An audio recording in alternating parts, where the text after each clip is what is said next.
Well, my name is Jaden Jefferson, and welcome to this week's edition of Community Focus. Joining me right now is Dr. Ewart Skinner. I appreciate it. Thank you. Thank you, Jaden. Good to see you. Nice to see you as well. And today we're talking about a conflict that's pretty complicated happening right now in the African country of Congo, where on Monday, Rwandan-backed M23 fighters actually marched into the city of Goma. And a lot of people have pointed out that this wasn't something that happened randomly, as the conflict here kind of started back in the 90s with the Rwandan genocide. So how did that event actually lead to conflict with the DRC? The two basic ethnic groups, there are others, but the two that we normally talk about are the Hutus and the Tutsis. And there have been ethnic antagonisms or jealousies or contentions for power between those two groups for a very long time. And so we talk about normally the Rwandan genocide, but there was also a Burundi genocide in which the Tutsis killed the Hutus. And so that's it's part of that whole process of ethnic struggle for power. The Tutsis are presumed. Now, full disclosure, I'm not an expert on the DRC. I do teach a course or taught a course in Africana Studies at Bowling Green State University. And so with that hat on, I happen to work a little bit with the African and Central African states, right? And the issues there. And those issues go back a long way. The Tutsis are said to have originated in the Ethiopic region. They're normally different. They look different. If you can identify ethnic groups, they're supposed to be taller, much taller than the Hutus, et cetera, et cetera. And they were seen by some foreign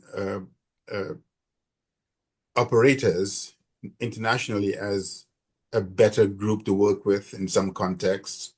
And in some contexts, the Hutus were seen as a better group to work with. So they were being played back and forth between some of these European and Western powers, right?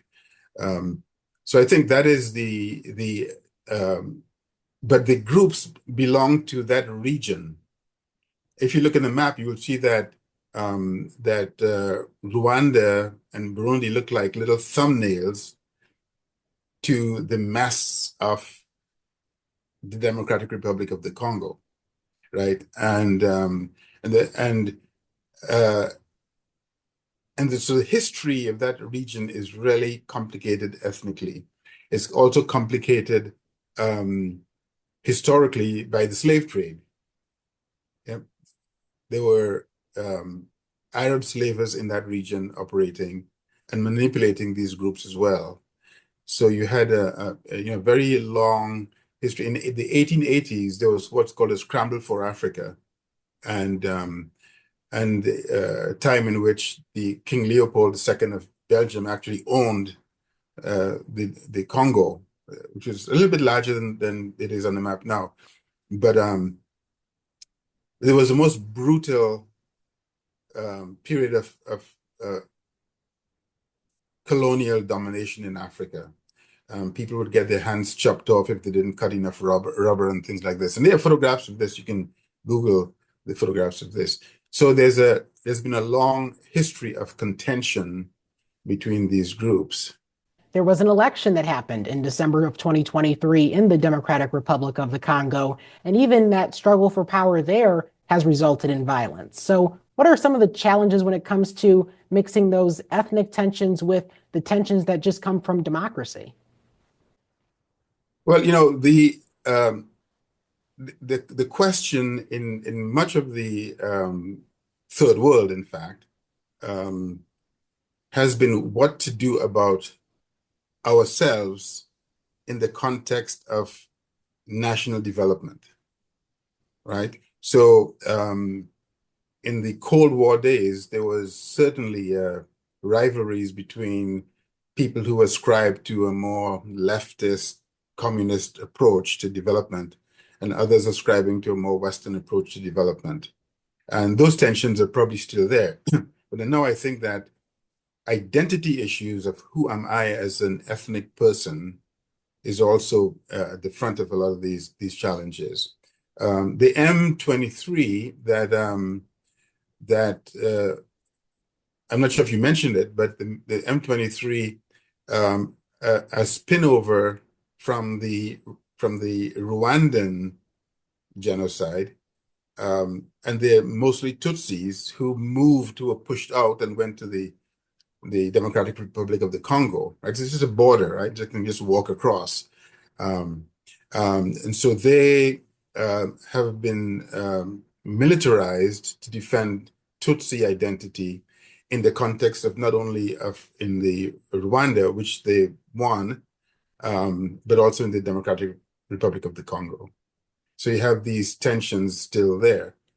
In fact, the new president of the Democratic Republic of the Congo has promised to eradicate the M23 rebels from Goma, and that's a big part of his campaign.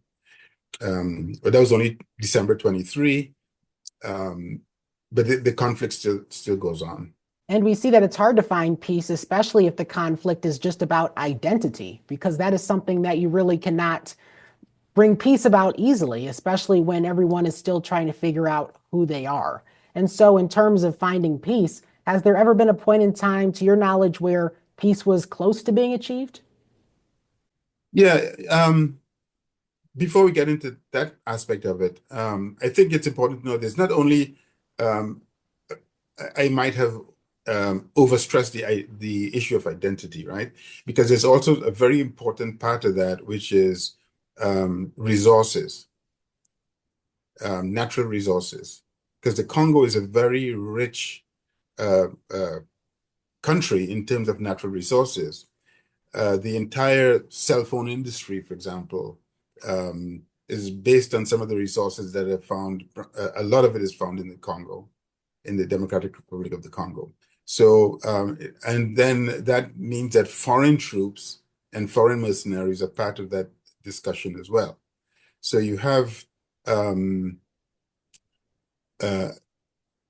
that going on. You know, there's always been attempts with the African Union to make peace. There's always a discussion going on between these contending parties and the other political parties. So I think that it's possible, but it's challenging, right?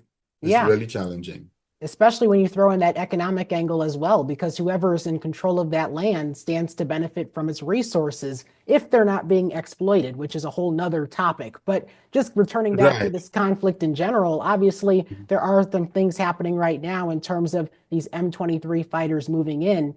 Based on what history has shown us, could this be something that's bloodier? It could be, yes, it could be. And that's the issue. I mean, both the Rwandan and the Burundi genocides were, I think in the Burundi case, there were probably hundreds of thousands of people affected, killed. And in the Rwanda genocide, you know, over 1 million people was supposedly killed. And worst of all, I think it's the fear of your neighbor, right? Because a lot of it was perpetrated by people who other people knew and got along with. And there's been a long history. The thing is, there's been a long history of intermingling between the Hutus and the Tutsis. It's not as if it is just suddenly a thing, you know. It's been there were intermarriages and common cause they took action with and all that. But it shows you, in fact, as a media person, I was more interested in the way the media and disinformation created a large part of that genocidal community in Rwanda, because there were constant media messages about how the inferior groups, meaning in this case the Tutsi was supposed to be inferior, even though they were not seen as inferior by a lot of people, right? So it's a perceptions, right? It's a manipulation of perceptions of the other. And so uh, the media campaign to generate that was more effective, negatively so, in the Rwandan genocide. So I think that maybe media could be a solution, or part of a solution, because if we could control the messages that go out about the other, about um, uh, the struggles for African independence. I mean, that's what it's all about ultimately, right? The struggle for African independence. Um, and we see it all over the continent today, right? We see in Sudan. Now, we normally uphold those communities as historic for African identity globally, right? So if you talk about Ethiopia, an ancient kingdom, Sudan, an ancient kingdom with powerful leaders, with leaders who were integrated in the ancient world and also with the Mediterranean empires, right? So we see them even disintegrating into ethnic conflict in Darfur, for example, in Sudan. So the struggle, I think, is ongoing. And this is a crucial point because, what strategies do we have, or what strategies would the world have to assist in this matter? The world community was not really that interested, I would say, in helping to solve the Rwandan issue. They're not interested now when you look at Sudan or Ethiopia or the Democratic Republic of the Congo, right? Um, so it's up to Africans to actually get some priorities. You've had a lot of governments, um, corruption in government, ineffective economies. I think um, currying favor with global powers to come in and help them kill their ethnic brothers, in a sense. And until that stops, I think that it'll be going on and on. And I'm also glad that you spoke to your experience in media because I think that that's important as well. Well, I'm more a media person than an African historian, but it's good to be reminded that these are important issues. It's always Right? good to be reminded that these are important issues, particularly in the global African context, right? I mean, as you know, I think the African global community is under pressure from a lot of different sources today, whether it's in the United States or Europe or in Africa itself or the Caribbean. I mean, we have problems in Haiti, right, that are significant. But there has to be a message of putting aside ethnic and class differences, right, and getting to the humanity that we all have, and the wonderful history that we have, and putting those things at the forefront and uh, receding the petty conflicts that we have. But we have also to be aware that we are poised for exploitation. The reason why there's so much part of that conflict is in Democratic Republic of the Congo is for to get the mineral resources of the Congo.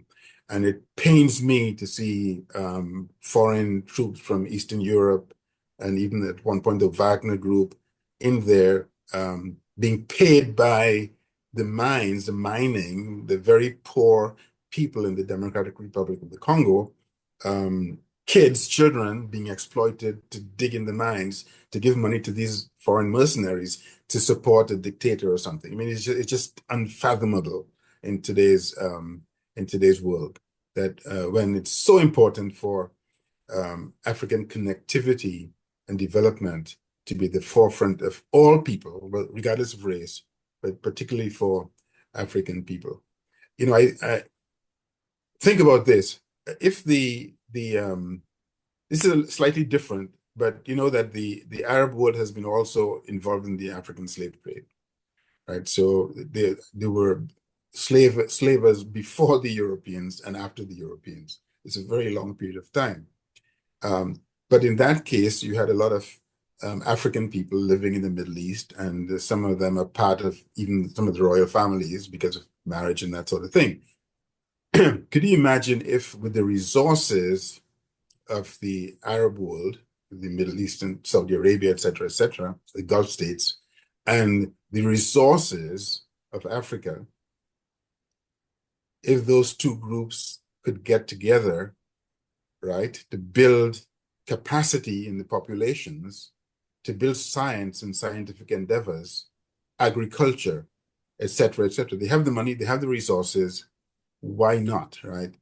But we see a breakdown of that stuff globally, or even it wasn't even there really as an intention from the start. So we have to build that community. But how do we do that?